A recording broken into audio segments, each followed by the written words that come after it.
Protests against a certain high-profile leader were held in cities across various locations. Crowds of protesters gathered in numerous cities on Saturday to denounce the prominent leader in the largest nationwide show of opposition since the leader took office in January. The hands-off protest planners aim to hold rallies in 1,200 locations, including in all 50 states. Thousands of people turned out in Boston, Chicago, Los Angeles, New York, and Washington, D.C., among other cities. Protesters cited grievances with the leader's agenda ranging from social to economic issues.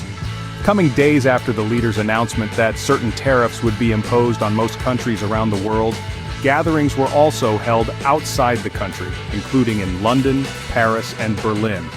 In Boston, some protesters said they were motivated by immigration raids on university students that have led to arrests and deportation proceedings. Law student Katie Smith told BBC News that she was motivated by international student Rumeysa Ozturk, whose arrest near Boston-area Tufts University by masked agents was caught on camera last month. "You can stand up today or you can be taken later," she said, adding, "I'm not usually a protest girly." In London, protesters held signs reading, "WTF, stop hurting people," and "He's an idiot."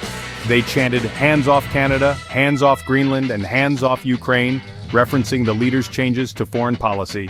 The leader has repeatedly expressed interest in annexing Canada and Greenland. He also got into a public dispute with Ukrainian President Volodymyr Zelensky and has struggled to negotiate a peace deal between Ukraine and Russia. In Washington, D.C., thousands of protesters gathered to watch speeches by Democratic lawmakers. Many remarks focused on the role played in Trump's administration by wealthy donors. Most notably Elon Musk, who has served as an advisor to the president and spearheaded an effort to dramatically cut spending in the federal workforce. Florida Congressman Maxwell Frost denounced the billionaire takeover of our government. "When you steal from the people, expect the people to rise up. At the ballot box and in the streets," he shouted. The protests come after a bruising week for the president and his allies. Republicans won a closely watched special Florida congressional election on Tuesday, but with slimmer margins than they had hoped.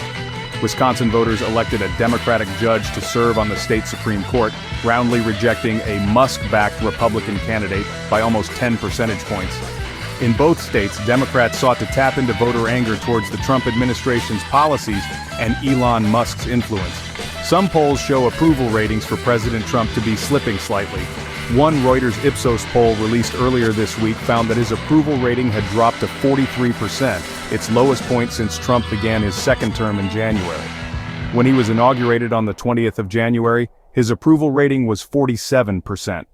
The same poll found that 37% of Americans approve of his handling of the economy, while 30% approve of his strategy to address the cost of living in the U.S. Another recent poll from Harvard Capps Harris found that 49% of registered voters approve of Trump's performance in office, down from 52% last month. The same poll, however, found that 54% of voters believe he is doing a better job than Joe Biden did as president. One protester in Washington named Teresa told the BBC that she was there because "we're losing our democratic rights." "I'm very concerned about the cuts they're making to the federal government," she said, adding that she is also concerned about retirement and education benefits. Asked if she thought Trump was receiving the protesters' message, she said, "Well, let's see. Been golfing just about every day." Trump held no public events on Saturday and spent the day golfing at a resort he owns in Florida. He was scheduled to play golf again on Sunday. The White House released a statement defending Trump's positions, saying he would continue to protect programs such as Medicare and pointing to Democrats as the threat. President Trump's position is clear. He will always protect Social Security, Medicare, and Medicaid for eligible beneficiaries.